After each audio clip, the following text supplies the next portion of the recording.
थांबवाय, नाही तर अन्यथा आपल्याला पॅनलाइज केलं जाईल. आपल्याला पेनल्टीला सामोरं जावं लागेल. नेक्स्ट मॅच इन ॲक्शन या दोन टीम्स आपल्याला पाहायला मिळतील. दरम्यान जाऊया चालू मॅचकडे. 53चं टार्गेट घेऊन मैदानाच्या आतमध्ये उतरली आहे धुलेवाडी टीम. सलामीचे दोन्ही फलंदाज मैदानाच्या आतमध्ये दाखल झाले. सेकंड एंडवरती आपल्याला फलंदाज पाहायला मिळेल सोमनाथ आणि नॉन सेकंड वरती सोमनाथ दादा बॉलर आहे ना, मी बॅट्समन विचारलेलं. जाऊ दे. हा काय बाळा कोण आहे? सोमनाथ का सिद्धार्थ नक्की कोण आहे? पियुष आणि तानाजी ना. वरती कोण आहे? सलामीचे दोन्ही फलंदाज मैदानाच्या आतमध्ये एंटर झालेत. सेकंड एंडवरती पियुष, नॉन सेकंड वरती तानाजी. ही सलामीची जोड साकली धुलेवाडी टीमची आपल्याला पाहायला मिळते. 53चा पाठलाग करण्यासाठी सज्ज झाली आहे. आणि समोर जर आपण पाहायला गेलं तर मिचकरवाडी टीमचा गोलंदाज सोमनाथ गोलंदाजी ट्रॅकवरती आपल्याला पाहायला मिळेल.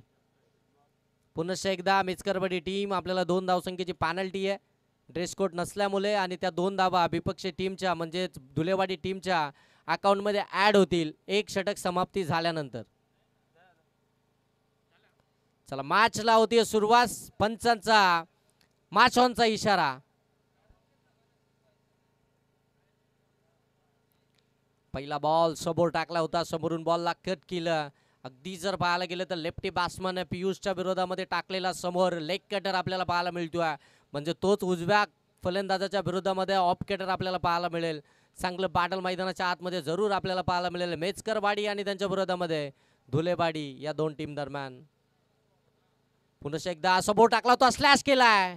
शॉर्ट थर्डमॅनला फिल्डर आहे, चुकी होणार नाहीये. पकडलाय बॉल, रन्स इथून मिळणार नाहीये. अकाउंट ओपन करण्यासाठी पहिले 2 बॉल इथून मात्र निर्धाव खेळावे लागलेत धुलेवाडी टीमला आणि ते त्यांच्या टीमच्या पियुषला. पहिल्या 2 बॉलवरती कोणती दाब आली नाहीये. चांगली बॉलिंग चालू आहे सोमनाथची. समोर टाकला होता, उडवलाय बॉलला. फिल्डर आलेत पाठीमागे, पकडली कॅच. वेल जज, जबरदस्त कॅच या ठिकाणी पकडलाय आणि पहिला आदरा मिळतोय. 53 धावसंख्येचा पाठलाग करत असताना धुलेवाडी टीमला फलंदाजीतून माघारी परततोय तो म्हणजे पियुष. लेफ्टी बॅट्समन विस्फोटक आक्रमकता सातत्यानं पाहायला मिळतीये. एक चांगला स्टार्ट मिळेल याच उद्देशानं धुलेवाडी टीमनं पियुषला पुढे पाठवला होता, प्रमोट केला होता बॅटिंग मध्ये, परंतु तो अपयशी ठरला.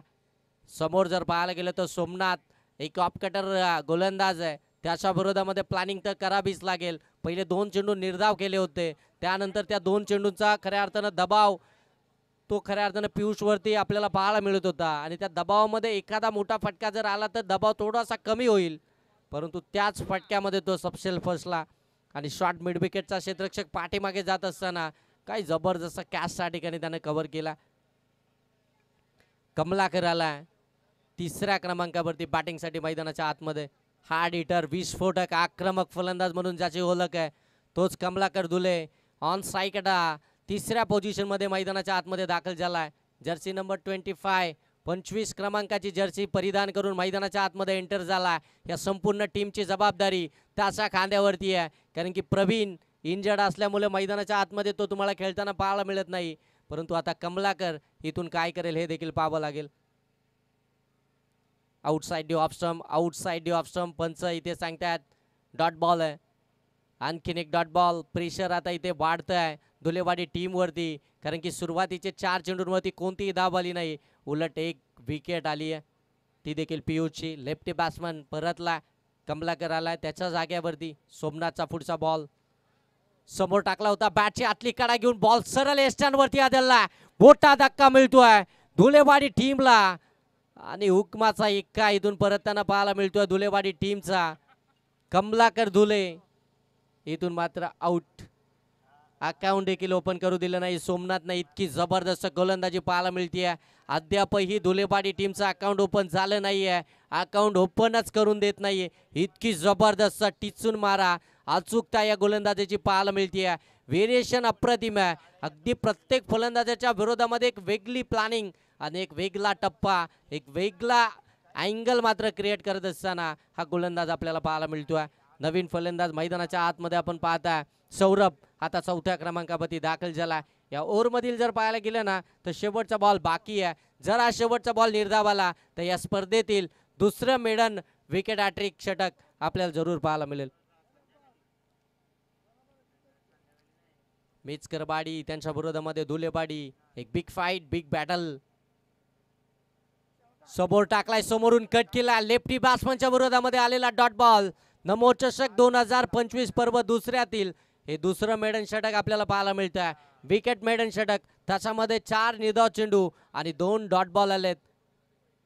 विकेट हॅट्रिक साठी सन्माननीय दिनेशजी रसाल, नमो चषक 2025 चे सर्व यांच्याकडून 3000, चौकार हॅट्रिक साठी 3000, षटकार हॅट्रिक साठी 3000. दिनेश सर मेडन षटक टाकलंय, त्याच्यामध्ये 2 विकेट आल्यात. या गोलंदाजानं करामत केली आहे, त्यांचा सन्मान जरूर होईल.